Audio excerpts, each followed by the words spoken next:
Look at this mushroom here in a dead tree. So different mushroom. And this one is hard.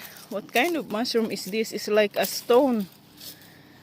No, it's like a stone. The mushroom is like a stone. I think this mushroom has been ages, like century. Oh, this is really good for herbal. This is nice.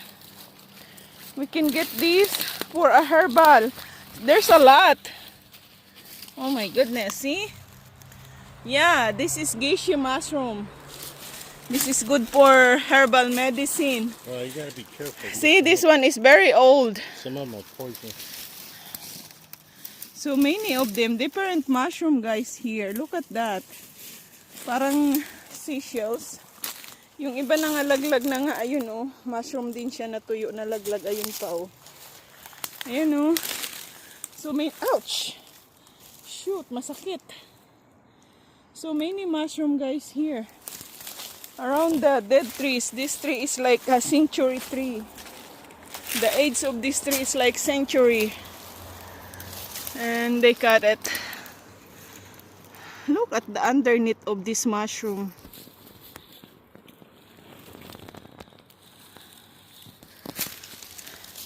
Yeah, this is nice. Different mushroom around the dead tree. And this one here. See, it's so old. Para siyang mga kabibi sa dagat. Looks like a seashells and the sea. On the sea. Wow. Ay, magandang pataba sa halaman to. Next year, kukunin ko to. Ididig ko to. Natural mushroom in our land here in Washington, Washougal. Alright, let's go up here. So our date is here in the forest because we are cheap.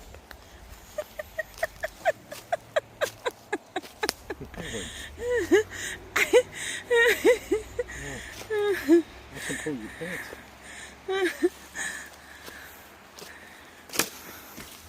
We're going up to the forest.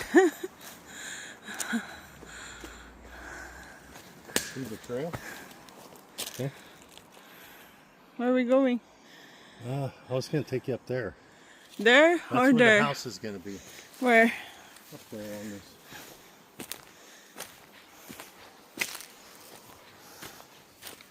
You gotta get up there though. Well, you need to put some proper. That looks like that fell down pretty recently. Which one? This one? This is old already. It's been filled for like a year. Here it is. Here's the trail. Right up here. We're here? Right there. Okay. Right? Yeah, we're going up there.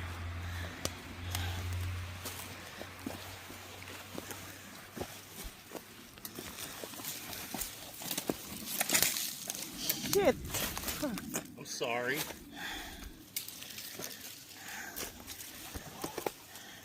Yeah, you have to clean up this area. Bring your chainsaw. I'm not gonna clean the wood. No, this kind of thing has to be. It's dead already. Dead tree. You know how?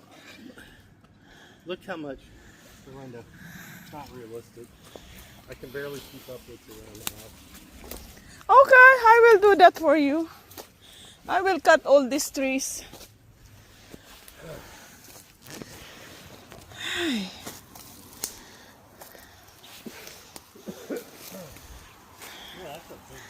Nasa Masaguso kami ngayon. There's a undernet mining in the trucks. There's a big rock. Yeah.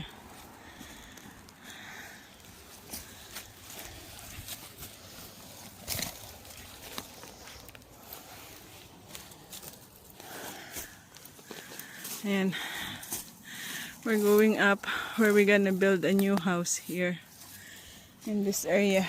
Matarik. Paakyat. Whew. Sana walang ahas. Ay, agoy.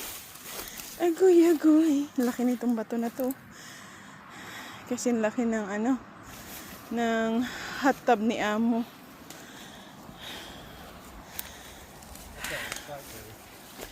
Yeah. Para ako nitong galing Marewa, paakyat ng istansa. Yan, ganyang katarik dito. Tapos ang dami pang blackberry. Daming tinik. Sumasabit. Ay, agoy. Sus, Ginoo. Kakapit ito sa aking pantalon. Ay, agoy. Yan ang date namin sa Masaguso.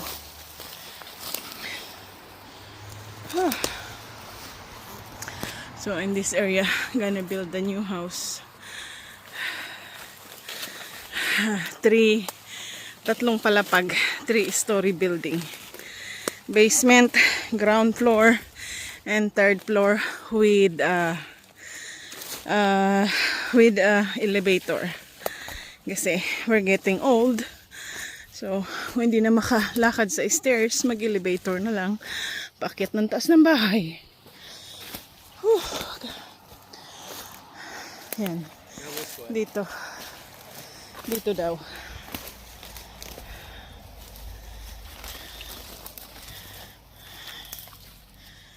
Yan. Tapos, Ginoo, bago ka makaakyat, yung kinain mo, ubos na, tunaw na. Yan. Nandun sa baba yung bahay. Hindi makita dito. Here? Yeah, back here. Okay.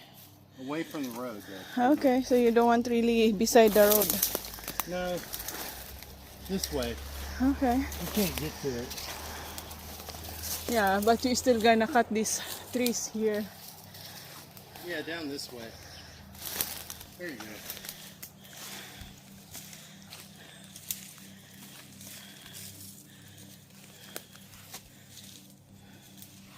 Probably right here. Okay. Oh, look at that tree. Wow. That was a big one. Oh, there's a lot of mushroom on it. Let's see what kind of mushroom in that tree.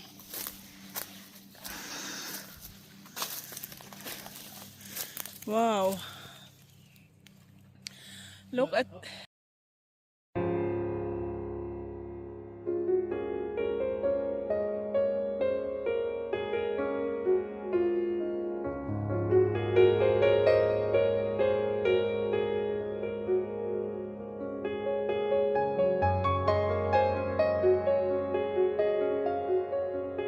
It's all, I can wrap only 1/8 part of the body of the tree.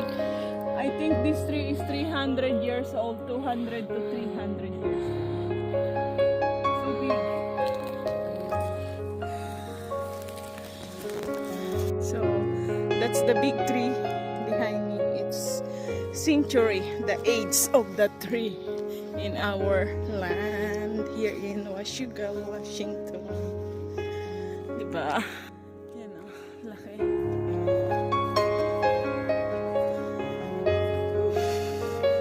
See back there. A good spot to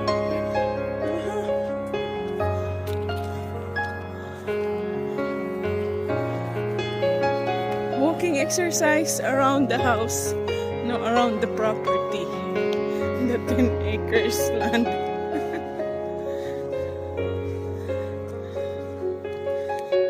So after rainy season, here guys, oh look at that, a lot of mushroom here, oh, diba? Hindi ko alam kung pwede itong kainin eh, baka hindi eh. So ayoko namang makipagsapalaran, oh ayan. So many mushroom here in our backyard guys, oh. Ayan. Ayan pa oh, hanggang doon yan, doon sa kakahuyan, ang dami. Pati sa mga kahoy na nabubulok na, madami. Ayan o. Ayan. So look at this kind of mushroom. It's cute though. Ang ganda. It's so many here.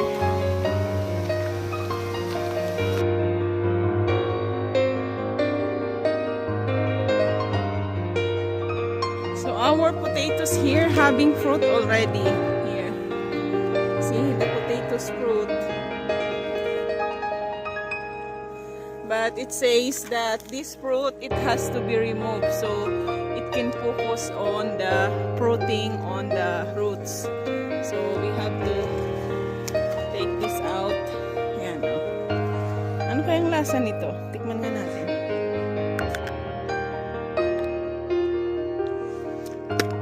It's bitter. The taste of potatoes fruit. So I remove it. Ang dami oh. Ang dami niyang bunga. 3, 4, 5, 6, 7, 8, 9. 9. It's too bad all my having a lot of fruits. The rats, the mice tearing them up, especially over up there. Let's go there. So the mice tearing up all my mung beans. You see guys? See? They tear up already all my mung beans. Matitindi tong mga nakatira ditong mga daga. Napakatitindi. Hindi makatiis na hindi pinsalain ng aking mga tanim. Oh, ayan oh. Ang dami ko sanang maha-harvest na bunga. Eh, hindi pa tuyo yung mga bunga. Ayan na, dinali na. Nagtataglamig na siguro. Wala, nagugutom na sila. Ayan, nakakainis, di ba? Sino bang hindi maiinis? Ang daming bunga yun oh. Tingnan nyo guys, oh, ang daming bunga sana, oh. Tinitear off nila. Walang magawang matino. Ganyan pala pag nagtataglamig na ang mga hayop na yan. So, kailangan ko mag-water ng plants. Ayun yung aking sili, oh. Ang ganda ng hinog. May tinira ako isang hinog. Yung the rest na hinog, dinala na nila.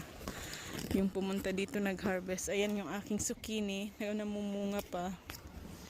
So yung aking sweet potato na tinanim na napabuhay ko mula sa laman, ayan, nag-uumpisa pa lang. Pero inabot na ng taglamig. Ito yung talong ko, ang dami pang bulaklak. Sana mga bambuo. Kasi ang lamig eh. Lalo sa gabi malamig na. So ang aking kalabasa, look at may kalabasa guys. Super laki ng bunga oh. Ayan oh, tingnan nyo, parang upo na bilog. Para siyang watermelon. Ang itsura ng aking kalabasa. Ayan oh. Ang lalaki ng bunga guys oh. Ayan oh. Ang dami siyang bunga. Nakapag-harvest na dito ng 3 bunga eh. Pinamigay ko lang din. Kasi yung isa, tinikman namin. Hindi ko type yung lasa. Yung 2 malaking hinarvest pinamigay ko. So, di ko alam pag matigas na kasi baby pa yung hinarvest namin eh. Namumula na ang mga ano ng kalabasa o mga dahon dahil malamig na. I think this is my last harvest. This time, I have to harvest all the fruits because look at that. It's all falling, all the tomato, cherry tomatoes and the regular tomatoes because when it's become windy, all is just falling like a leaves. See, it's dried up already, all my squash. And I have to grab this. Kasi mamamatay na yung puno niya. Oh. Yan. At there's another one. Oh, there's a nice mushroom here. Look at that. Nice mushroom. And this one, at least lumaki-laki siya ng konti. Binahayan na ng ano. Oh. So, inabot din to ng mga 2 months. Ah, ayan. Thank you, kalabasa. Thank you, squash. Ayan. So, meron akong baby squash at adult squash. Ito, wala na to. Kunin na natin ang bulaklak. Yan. Ah, but it's not a lot though. Ito pa. Yan. Mga mamamatay na kasi eh. Just gonna get all the flowers. Sayang, magugulay ko pa to. Yan, oh. Di may panggulay ako. Pangsahog sa tinapa.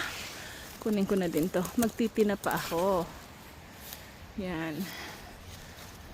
So, mayroon akong panglahok sa tinapa. Diba? Ayan, oh. Yan. Marami-rami akong harvest ngayon. Last harvest.